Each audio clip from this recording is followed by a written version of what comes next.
दोस्तों, जय जवान जय किसान। तो प्यारे मित्रों, मैं आचार्य दीपक आप सबका विवेकानंद गुरुकुल यूट्यूब चैनल में हार्दिक अभिनंदन करता हूँ। प्यारे मित्रों, आप सब अपने अपने घरों में सुरक्षित होंगे और प्रसन्नता महसूस कर रहे होंगे और आप एक फलदार वृक्ष की भांति, एक छायादार वृक्ष की भांति आप दूसरों को छाया भी दीजिए, फल भी दीजिए, अर्थात दूसरों तक भी इस वीडियो को पहुंचाने में आप अपने दोस्तों का सहयोग करें। तो प्यारे विद्यार्थियों, आज हम करेंगे द्वंद्व समास।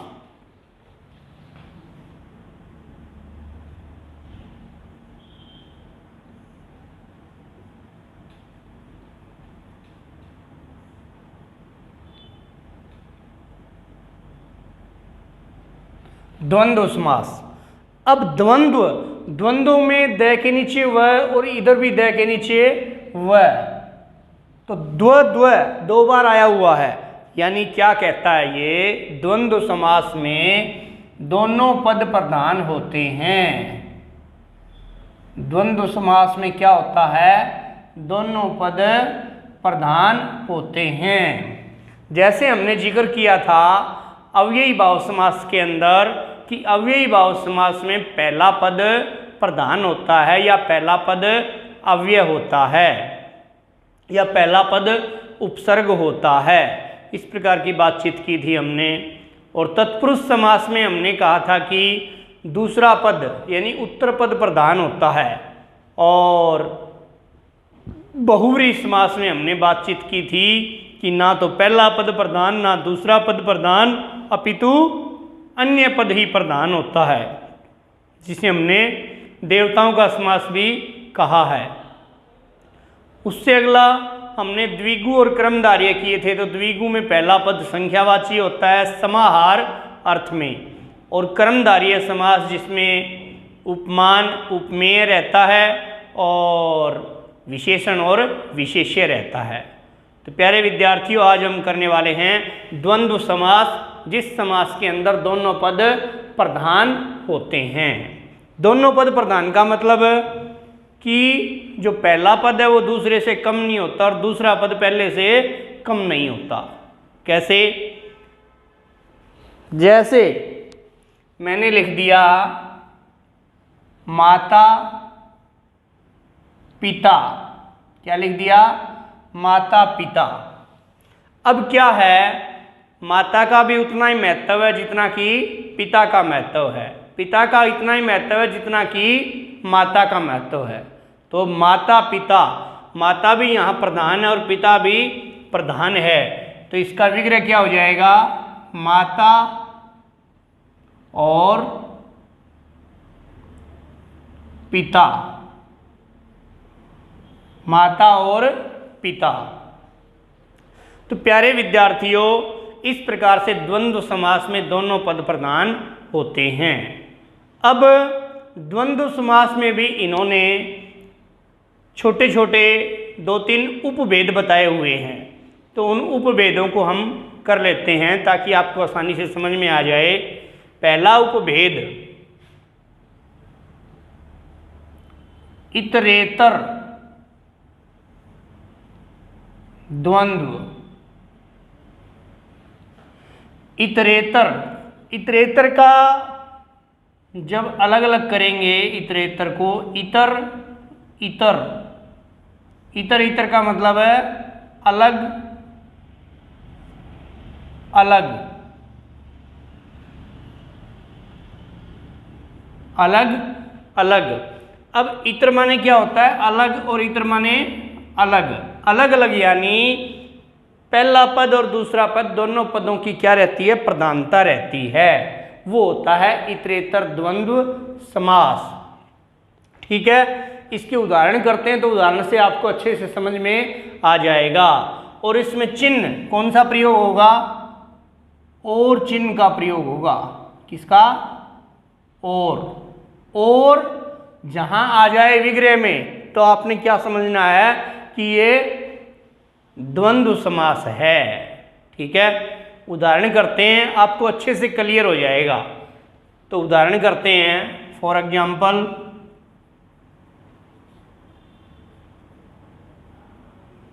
उदाहरण देखिए। एग्जाम्पल के लिए हम लोग देखेंगे अन्न, जल। एक आपको क्या है, लगभग आपको बीच में डैश भी मिलेगा। क्या मिलेगा? डैश भी आपको मिलेगा। ठीक है, एक ये भी पहचान है द्वंद्व समास की।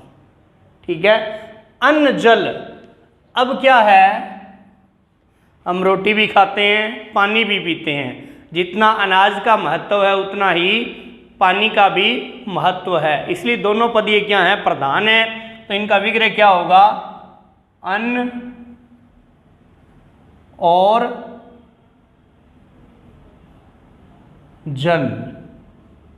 ये क्या है, इतरेतर द्वंद्व समास। दाल भात, दाल भात क्या हो जाएगा, दाल और भात, दाल और भात। दूध रोटी, दूध रोटी, दूध और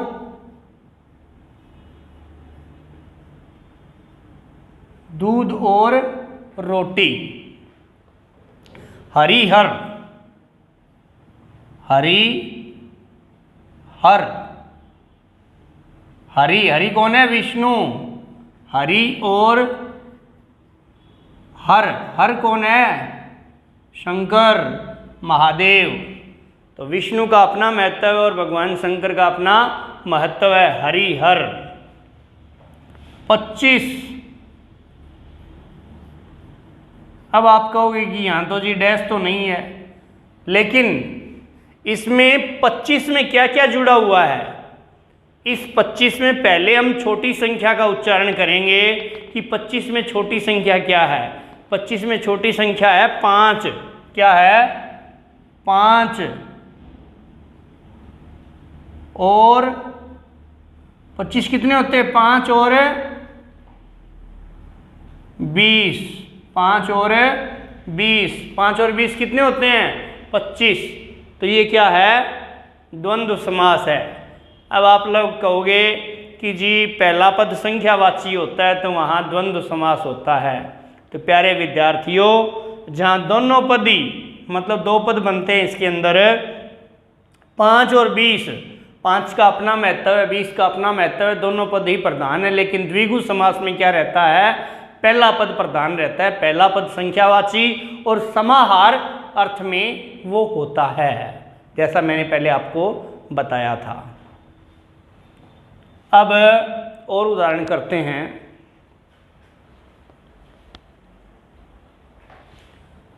इसको मैं रब कर रहा हूं।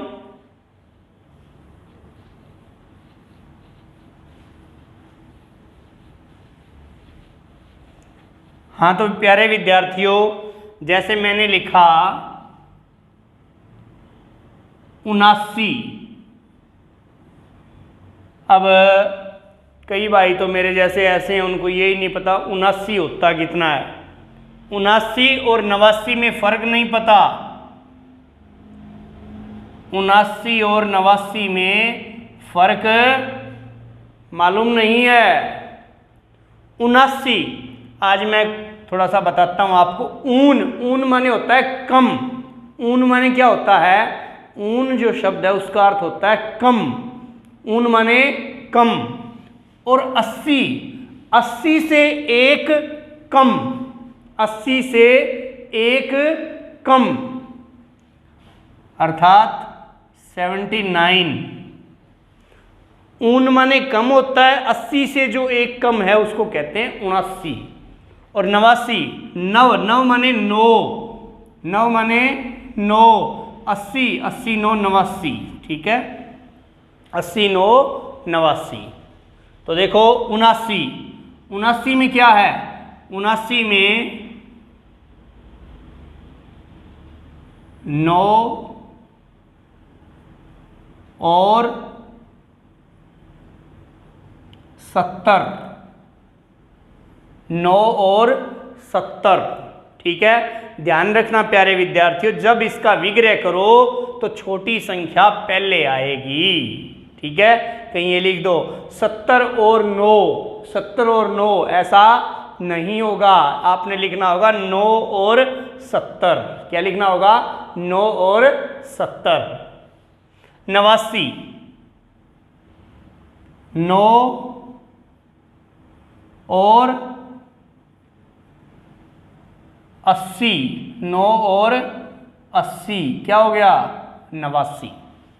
ठीक है जी, अगला उदाहरण देखते हैं। राधा कृष्ण, क्या हो जाएगा? राधा और कृष्ण, राधा और कृष्ण। माता पिता हम लिख ही चुके हैं। पढ़ा लिखा, पढ़ा लिखा, पढ़ा और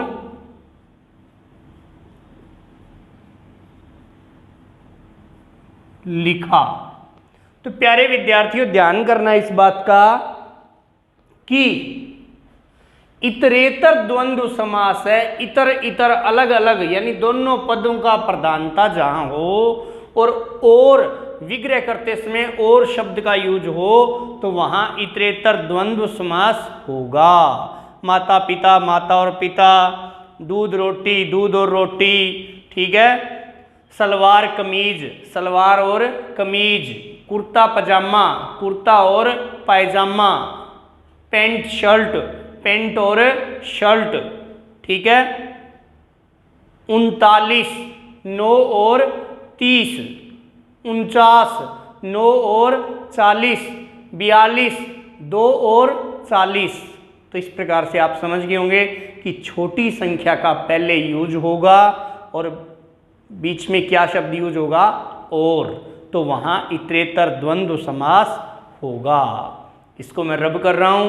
मैं द्वंद्व समास का अगला उपभेद करवा रहा हूं आपको, वैकल्पिक द्वंद्व।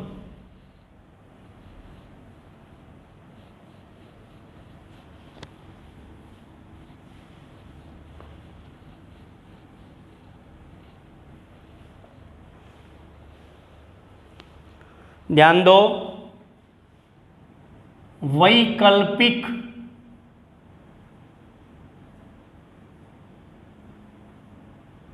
द्वंद्व।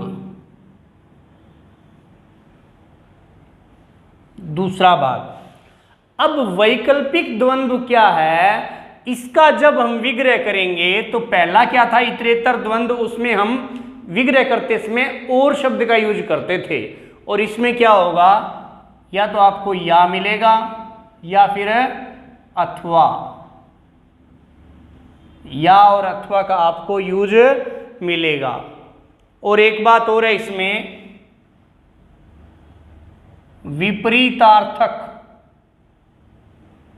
विपरीतार्थक शब्दों का योग मिलेगा आपको इसमें। विपरीतार्थक शब्दों का योग मिलेगा। कैसे बेटा? देखो ध्यान दो। अब विपरीतार्थक, अब मैंने कहा दिन रात, क्या कहा? दिन रात। अब दिन का विपरीत रात है और रात का विपरीत क्या है? दिन है। लेकिन दोनों पदों की प्रधानता है तो द्वंद्व समास, लेकिन वैकल्पिक द्वंद्व है। तो मैंने लिख दिया दिन रात। ठीक है, इसका विग्रह करेंगे दिन या रात, दिन या रात। हानि लाभ, हानि लाभ, हानि या लाभ, हानि या लाभ। पाप पुण्य, पाप पुण्य। क्या हो जाएगा? पाप या पुण्य। यहाँ क्या है? अपोजिट वर्ड है। अपोजिट वर्ड यानी विपरीतार्थक शब्द हैं। क्या हैं? विपरीतार्थक, जिसको विलोम शब्द भी कहते हैं। तो यहाँ विलोम शब्द का आपको जोड़ा मिलेगा और या शब्द विग्रह करेंगे तो या शब्द बीच में आएगा। जीवन मरण, जीवन मरण, जीवन या मरण, जीवन या मरण। धर्माधर्म,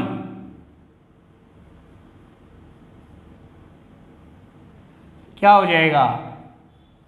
धर्म या अधर्म, धर्म या अधर्म। ठीक है। इसी में ही एक वैकल्पिक द्वंद्व में एक संख्या को लेकर के भी कुछ शब्द आते हैं, वो करते हैं हम लोग। इसको मैं रब कर रहा हूं, इसका स्क्रीनशॉट लेना चाहो तो ले सकते हो।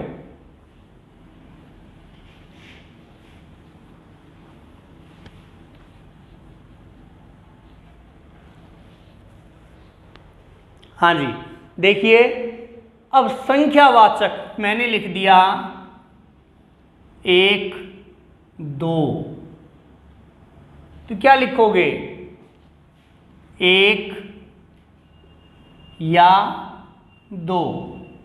क्या लिखोगे?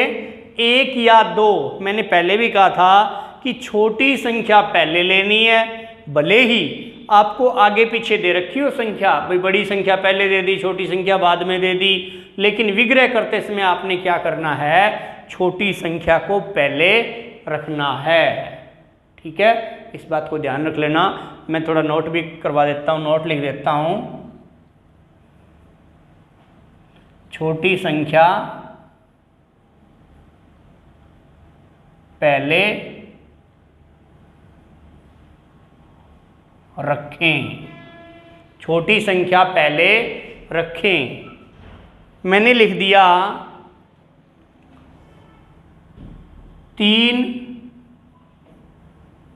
4, तो क्या लिखोगे? 3 या 4। मैंने लिख दिया 8 7, क्या लिखोगे? 7 या 8। इस उदाहरण में आपकी बात क्लियर हो गई है। जो मैं कहना चाहता हूं कि छोटी संख्या को पहले लिखना है, भले ही बाद में आए वो। ठीक है, 7 या 8। एक बात और दी है, इसमें या शब्द रहेगा और संख्या में आपको एक शब्द और मिलेगा, यहां ब्रैकेट में लिख देता हूं। क्या?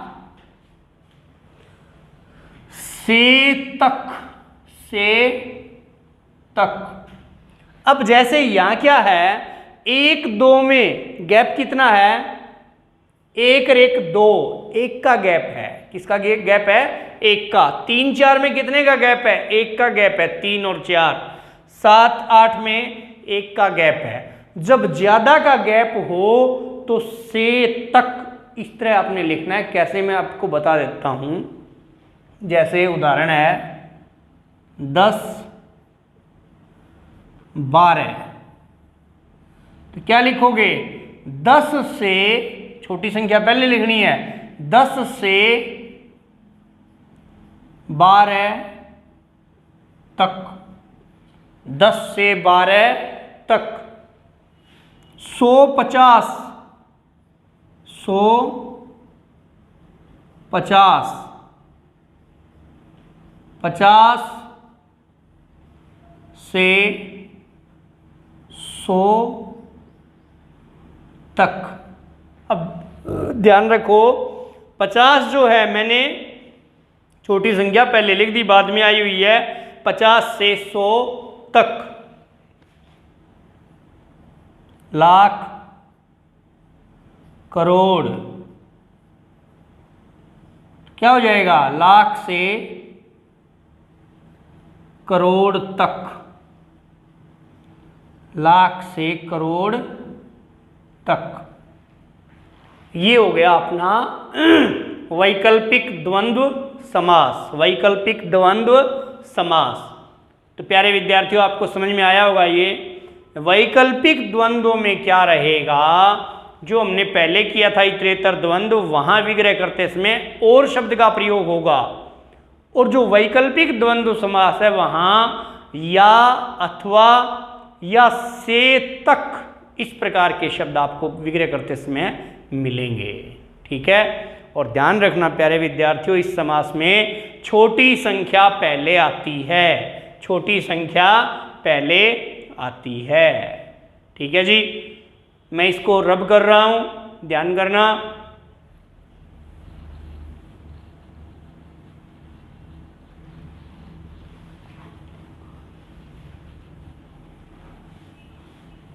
इसमें आपने विपरीतार्थक शब्दों का यूज भी देखा, धर्म, अधर्म, पाप, पुण्य, जीवन, मरण, लाभ, हानि, दिन, रात। ठीक है, ये वैकल्पिक द्वंद्व में आपको मिलेंगे। अब हम करते हैं तीसरा उपभेद द्वंद्व समास का।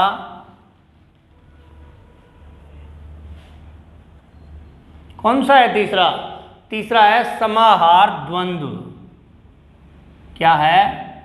समाहार द्वंद्व। ठीक है, समाहार द्वंद्व का मतलब होता है भाई छोटी सी बात कह दें और मतलब बहुत सारी बात आ जाती है उसमें, उसको कहते हैं समाहार द्वंद्व। और इसमें आपको निरर्थक शब्द भी मिलेंगे। क्या मिलेंगे? निरर्थक शब्द भी आपको इस समास में देखने को मिलेंगे। ठीक है, तो मैं उदाहरण बताता हूं आपको। जैसे दाल रोटी, दाल रोटी, तो इसका विग्रह करेंगे तो क्या करेंगे? दाल रोटी आदि। जब कोई पूछता है आपको, हाँ भाई क्या हाल चाल है आपके और कैसा चल रहा है, तो आप कहोगे बहुत बढ़िया, बड़ी बढ़िया दाल रोटी चल रही है। बढ़िया दाल रोटी चल रही है यानी दाल रोटी का मतलब है केवल दाल रोटी से काम नहीं चलता, दाल रोटी के साथ घिया की सब्जी भी रहती है, पेठे की सब्जी भी रहती है। ठीक है ना, रोटी तंदूर की रोटी भी रहती है और बेसन की मिस्सी रोटी भी रहती है, चटनी भी रहती है। ठीक है, तो ज़्यादा बताऊंगा तो मुंह में पानी आ जाएगा। तो कहने का मतलब दाल रोटी में और बहुत सी चीज़ें शामिल रहती हैं, तो इसको कहते हैं समाहार द्वंद्व समास। यहाँ मतलब थोड़ा कह करके और ज़्यादा मतलब उसमें घेराबंदी हो जाए तो उसको कहते हैं समाहार द्वंद्व समास। दाल रोटी हो गया। घर द्वार, घर द्वार, घर द्वार, घर द्वार आदि। यहां क्या है? आपको आदि शब्द मिलेगा लास्ट में। क्या मिलेगा? आदि। अब घर द्वार आदि का मतलब है भाई घर है, घर के द्वार भी है, खिड़की भी है, रोशनदान भी है। ठीक है, बैठक भी है, कमरे भी हैं, पिल्लर भी हैं, खंबे भी हैं। ठीक है, पैड़खाड़ा भी है। तो इस प्रकार से घर द्वार, घर द्वार आदि, आदि कहने से मतलब कुछ कहने से ज्यादा का बोध हो, वहां रहता है समाहार द्वंद्व समास। नेक्स्ट कोई और उदाहरण करते हैं। बाप दादा, बाप दादा आदि। अब बाप दादा कहने से क्या बोध होता है? भाई बाप के साथ तो माऊ भी आएगी, बाप के साथ माऊ भी आएगी और दादा के साथ दादी भी आएगी। ठीक है, तो कहने का मतलब माँ बाप, दादा दादी, भाई बहन, मतलब पूरा कुणबा, उस सब का बोध होता है। तो आदि कहने से सब का बोध हो गया, तो यहाँ रहेगा समाहार द्वंद्व समास। ठीक है। अब मैंने थोड़ा सा जिक्र किया था निरर्थक शब्द का, इसका निरर्थक शब्द का। अब निरर्थक क्या होता है? एक तो सार्थक होता है, एक निरर्थक होता है। सार्थक होता है जिसका कोई अर्थ हो, और निरर्थक होता है जिसका कोई अर्थ न हो। जैसे अब कई बार कह देते हैं, मान लो किसी के यहाँ चले गए, मित्र के यहाँ, तो मित्र ने अब कुछ नहीं पूछा, तो कह देते हैं मित्र को, हाँ भाई साथी, चाचू का के जुगाड़ है? चाचू, चाचू का के जुगाड़ है? तो चाय तो चाय होती है, और चू कुछ नहीं होता, इसलिए क्या है वो? निरर्थक है। क्या है वो? निरर्थक है। ठीक है। हाँ भाई, कई बार पूछ लेते हैं, भाई रोटी राटी खा के आए हो क्या? रोटी राटी खा के आए हो? तो रोटी का तो अर्थ है राटी, रोटी राटी, राटी का कोई अर्थ नहीं है, तो ये क्या है? निरर्थक शब्द है। ठीक है। तो ये समाहार द्वंद्व में आता है। तो मैं लिख देता हूं, रोटी राटी, पानी वानी, चाय वाए। अब अपने गांव के लोग हैं वो तो चाचू कहेंगे, और भाई शहर के लोग हैं वो चाय वाए कह देंगे। ठीक है, बात वही है। तो ये राटी यहाँ क्या है? निरर्थक शब्द है। वानी ये क्या है? निरर्थक शब्द है। वाए ये क्या है? निरर्थक शब्द है। ठीक है। रोटी राटी आदि, पानी वानी आदि, चाय वाय आदि, चाय वाय आदि। तो मित्रों, जय जवान जय किसान। तो आप सबको ये द्वंद्व समास हमने सबसे पहले किया था इतरेतर द्वंद्व। इतरेतर द्वंद्व में हमने जिक्र किया था, पहली बात तो इसकी निशानी है कि आपको बीच में ये क्या मिलेगा? दो शब्दों के बीच में ये डैश मिलेगा भाई। ठीक है। दूसरी निशानी, इसका विग्रह करोगे आप, या तो और लगा करके विग्रह होगा, या लगा के विग्रह होगा, या अथवा लगा के विग्रह होगा। ठीक है। या से तक इस प्रकार से विग्रह होगा। ठीक है। और या फिर आदि ऐसा शब्द लिख करके इसका विग्रह होगा। ठीक है। और दूसरी बात, जब संख्या की बात आती है तो इसमें क्या है? छोटी संख्या पहले लिखी जाती है। संख्या दोनों रहेंगी। कहीं आप सोचो भाई द्विगु में तो पहला पद संख्यावाची होता है, लेकिन द्वंद्व में तो दोनों पद ही आपको संख्यावाची मिलेंगे। तो प्यारे विद्यार्थियों, आपको ये समास बहुत अच्छे से समझ में आ गए होंगे। तो मैं कहा करता था कि समास बड़े बदमाश, लेकिन आपने कान पकड़ के समास को ठीक कर दिया। अगली वीडियो में हम अगला कोई सुंदर सा टॉपिक लेकर के हाजिर होंगे। यदि आप चाहते हैं कोई ऐसा टॉपिक, भाई आपकी कोई फरमाइश हो कि कौन सा टॉपिक लेकर के आए अगला, तो आप कमेंट बॉक्स में आप कमेंट करके आप बता सकते हैं कि कौन सा टॉपिक आपको करवाया जाए। अच्छा टॉपिक होगा तो आपका आमना सामना आचार्य दीपक से अगली वीडियो में फिर से होगा।